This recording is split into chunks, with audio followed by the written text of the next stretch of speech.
Hello, Alan Saunders here with you on ABC Radio National, and today we begin with a little challenge for you.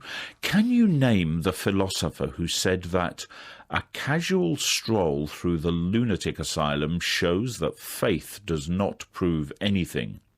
He also argued that fear is the mother of morality. And this, all things are subject to interpretation. Whichever interpretation prevails at a given time is a function of power and not truth. And this clangor, he was good at the odd clangor. Are women, they make the highs higher and the lows more frequent. I'll give you a couple of quick clues. He was German and he lived during the 19th century. So can you guess who we're talking about this week on the Philosopher's Zone? The answer is Friedrich Nietzsche, the man who coined the term Übermensch, or Superman. Nietzsche came up with so many colourful one-liners that it's not surprising that he's one of those philosophers that university undergraduates still carry in their back pockets to parties. But of course, his ideas are more interesting than just his pithy sayings. So today we find out what's so important about Friedrich Nietzsche. Ruth Abbey, Associate Professor at Notre Dame University in the United States, is the author of a book on Nietzsche's thoughts, and she's our guest today. Ruth, welcome to the Philosopher's Zone. Thank you. What, for you, Ruth, is the prevailing significance of Nietzsche's thought? Why should we continue to be interested in him? I think the main thing that continues to attract readers to Nietzsche's thought is unerring and relentless in its questioning of things that we too readily take for granted. So Nietzsche really encourages us to rethink everything from the foundations upwards. And so he poses to his readers the challenge of an ongoing quest to think, to reconsider, to doubt everything. Now, the interesting thing is that this doubter, he was born in Prussia in 1844, and he was in fact the son of a Lutheran pastor. Was that background important to him? Very important to him, and he would be the first to admit this. Not only was Nietzsche's own father a Lutheran pastor, there were Lutheran pastors going back on his father's side a couple of generations. And when he was a child and an adolescent, I suppose, Nietzsche himself was very pious, very dutiful, very well behaved, so much so that he earned the nickname the Little Priest when he was a young person. So this background had a very powerful influence on him, and to some extent he was reacting against it for much of his adult thinking life. But he also finds it impossible to leave it behind completely. One of the things you discover when you read Nietzsche carefully is that there is a persistence of religious imagery and motifs and religious concerns throughout the whole of his writing. It's difficult to talk about Nietzsche without talking about his mental instability, which more or less overcame him towards the end of his life. But was that instability important to his philosophy? Well, the mental instability is, some people would say, is part and parcel of a sort of suffering that he inflicted upon himself for the whole of his adult life. And that was his relentless determination to never let himself get too comfortable in his thinking or in his ideas. He talks about convictions being the enemy of free thinking.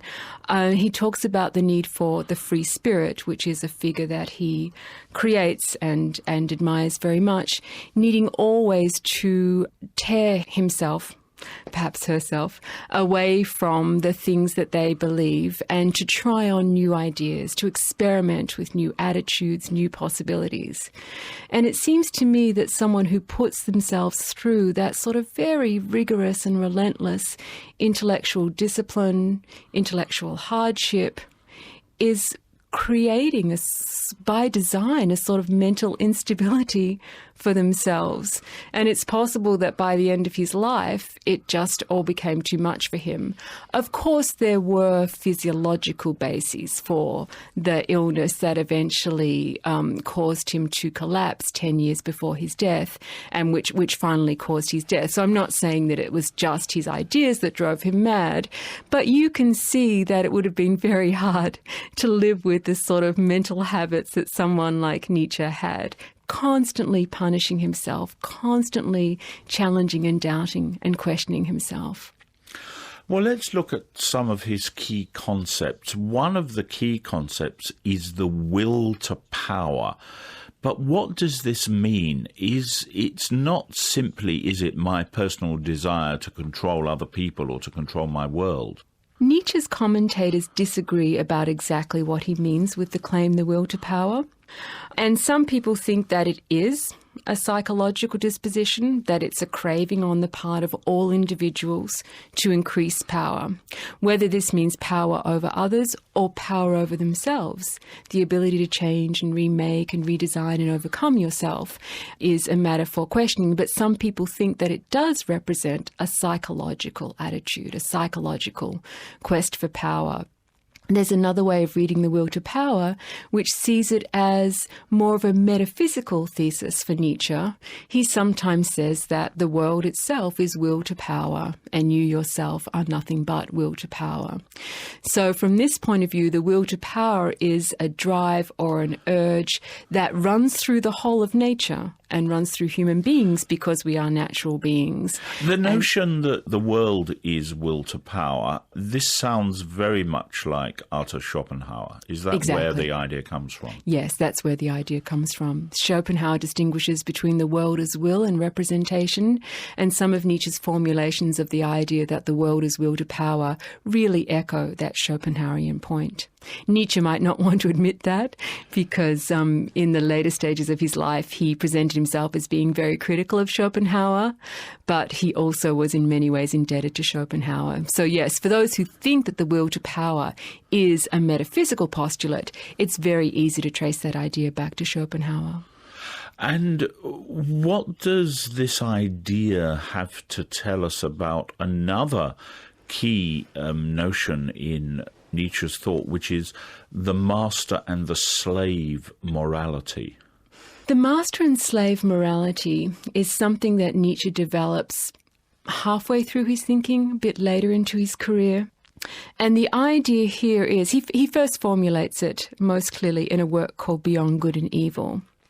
And what he says is that having conducted a comparative study of moralities from different times, different places, and different cultures, he can break down all those differences into two major differences. Some moralities are master moralities, some moralities are slave moralities, and he puts Christianity and democracy on the side of slave morality. One of the things about slave morality is that it tries to articulate a set of moral values that apply equally to all individuals. So slave moralities are universal by design and ambition. One size fits all.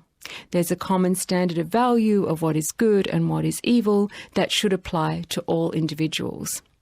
Master moralities, by contrast, are very clear that they are applicable only to an elite group of a society's or a culture's higher human beings. So master moralities apply only to a limited stratum of society, and other people, lower people, slaves, must live according to a different moral code. Now, the idea of trying to universalize essentially the slave morality, which he thinks Christianity does, and which he in fact sees as an expression of the will to power, this relates to what he calls, using a French word, ressentiment. Tell us about that. Yes. Well, all moralities are driven by the will to power. One of the things about Christianity is that it denies this dimension of itself. Christianity would say that it is motivated by love of God love of one's neighbour because he or she is made in the image and likeness of God. So one of the things that Nietzsche is trying to do with the will to power hypothesis is to challenge the self-understanding of Christianity, which is meant to be based on love, self-denial, self-abasement and so forth, and show that what really is driving it is this desire for power. But as you just mentioned, another important motivation for Christianity, according to Nietzsche, is what he calls ressentiment. We can just translate that, I think, without any loss of meaning by saying resentment. And what Nietzsche thinks is going on with ressentiment is that people can see that lower forms of life, ordinary people, ordinary mortals, can see the differences between themselves and truly great individuals. They can see that, they don't respect it, they resent it. And so part of what's going on in the drive to universalize their morality is to reduce everyone to the lowest common denominator.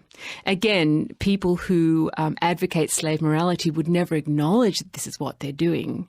Nietzsche is engaging in an uncovering, a revelation of what he thinks are the hidden motives of Christianity. But the idea is to bring great people down to the same level as ordinary, weak, herdish, slavish individuals. And Nietzsche sees the mass of human beings as falling into this category of ordinary, slavish, herdish individuals. So ressentiment is a desire to knock down the tall poppy, if you like, to use Australian parlance to describe this.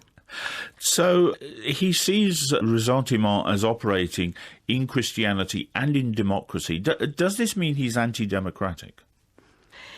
There's a debate among Nietzsche's interpreters about this matter, as there is about almost every matter of Nietzsche interpretation, but it's hard not to read him as being anti-democratic, or at least very worried about the fate of modern Western cultures with the spread of democratization, because he thinks that democratization makes people equal. Now, nothing is ever going to make people equal for Nietzsche, so there's something of a myth or an illusion behind every doctrine of equality. But he fears that by constantly promulgating the idea that we are all equal, that we can all achieve the same sort of thing, that's going to acquire the status of a self-fulfilling prophecy. That if you tell everyone that they're equal, people who are capable of more and better and greater will eventually internalize this belief that they're just equal to everyone else. And so they will stop aspiring, stop trying to do more, better and greater things. So Nietzsche's very worried that democratization, which he sees spreading through modern Western Europe, is a levelling force, and it's a levelling down force. So he worries that the more democratization that we have, the more mediocrity we're going to have. On ABC Radio National, you're with the Philosopher's Zone, and I'm talking to Ruth Abbey, Associate Professor at Notre Dame University in Indiana, USA, about the thought of that troubled and troubling figure, Friedrich Nietzsche. Ruth, a difficulty that some of us might have with Nietzsche's views is that he's interested not only in the objective claims of moral opinions, but also with what he calls their genealogy, that's to say, the psychological story of their origins. That's right, exactly. And so it's his genealogical investigations into Christianity that causes him to come up with the idea of ressentiment. So in conducting a genealogy of morality, as Nietzsche says he is doing, what he does is to try to go back to the hidden, concealed, covered over origins of lofty moral concepts. And what he finds at the beginning of many of the lofty moral concepts that we live by are drives and desires that we wouldn't consider especially noble. Drives and desires for power, drives and desires that reflect self-interest, and so forth. So there's always a puncturing ambition, or always a deflationary ambition in Nietzsche's writings. Part of what he's doing to his modern readers is saying, well, you think that you are so progressive, that you've achieved so much. Well, I'm here to show you that you shouldn't be quite so proud of the things you take so much pride in. Part of the image that he is attacking here is the Hegelian image of the end of history, the idea that people living in the modern world represent the culmination of humanity. Nietzsche is absolutely horrified by this idea, and his horror is here informed by his studies of the ancient Greek and Roman world, because he repeatedly holds those earlier cultures up as models of real human excellence and achievement. And so he thinks by comparison to those wonderful ancient cultures, what the modern world represents is not the pinnacle of human achievement at all, but it's a very low level of human achievement. One of his other key ideas, which we have to talk about, I think, is the idea of the Übermensch, or the Superman. Now, the question that arises about the Übermensch is similar to the idea that arises over the will to power. What makes the Superman super? Is it that he's achieved control over others, or is it that he's achieved control over himself? And I use the masculine pronoun because it kind of seems right with Nietzsche. Yes, I agree. Certainly any of the models that Nietzsche has of the Übermensch in his writing are masculine models. And you can try to make an argument, if you like, that women could have fitted this model, but I think that Nietzsche has men firmly in mind when he's thinking about Übermenschen. The crucial thing about an Übermensch is to have power over the self. Great people, according to Nietzsche, don't seek power over other people. They might achieve power over people, but that's never their goal. Their goal is always something outside. They're not interested in enslaving or putting other people down. They're always aspiring for some form of greatness, cultural, political, artistic, literary, what have you. They're not driven by the desire to be judged by the standards of others. And this is one of the things that distinguishes masters from slaves. So the Übermensch is not motivated by control over other people. He might achieve that, but that would never be his primary motivation. But it's also important to acknowledge here that great people can fail, according to Nietzsche, without that making them any less great.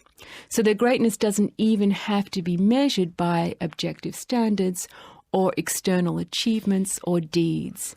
And there are many very poignant passages where Nietzsche talks about the fragility of the great human being, particularly in the modern world, where all the forces of conformity, uniformity and mediocrity are striving against the realization of true individualism. So he's very worried about the fate of great individuals, and they're just as likely to fail as they are to succeed. So we can't necessarily measure their greatness by their deeds or by their achievements. It's more a psychological disposition. When you say this, you make him sound distinctly un-Nazi. But we do have to address the question of his adoption by the Nazis. He was their philosophical poster boy. Were they finding in his thoughts something they wanted to find, or were they finding something that was in fact there all along? I think it's something of a combination of both. There is certainly in Nietzsche's writings from the middle period onward, there is no glorification of anything like German nationalism. So this is despite his early enthusiasm for Wagner. That's right. He outgrew that. And from the middle period writings onward, he's a staunch critic of German nationalism, German culture, the German people. So as seems to be always the case with Nietzsche, he can never quite give up a preoccupation that he once had, but he turns against it. So he had great hopes for the revival of German culture through the work of Richard Wagner, but he abandons that hope and becomes extremely critical of his compatriots and German culture in general. So the Nazis, insofar as they get any defence of German nationalism out of Nietzsche, are really misconstruing the great bulk of his writing. Nor is there a defence, I think, of anti-Semitism in Nietzsche's writings. If anything, I think what you find there, again, in the later works, is a sort of anti-Semitism. Nietzsche knew some fairly virulent anti-Semites firsthand and was not admirers of these people. And so he's frequently critical of anti-Semitism. And one of the interesting moves that he makes in his writings is to routinely point us to the Jewish origins of Christianity. And some of the claims that he makes when he's doing this don't always add up, but I think his rhetorical purpose here is illuminating, and he's trying to say to Christian anti-Semites of his own era that, well, actually, a lot of early Christian faith, early Christian culture originated in Jewish culture. So there's a certain hypocrisy involved for you in being anti-Semitic. He can be read as glorifying violence in some passages. He can be read as defending a sort of cruelty.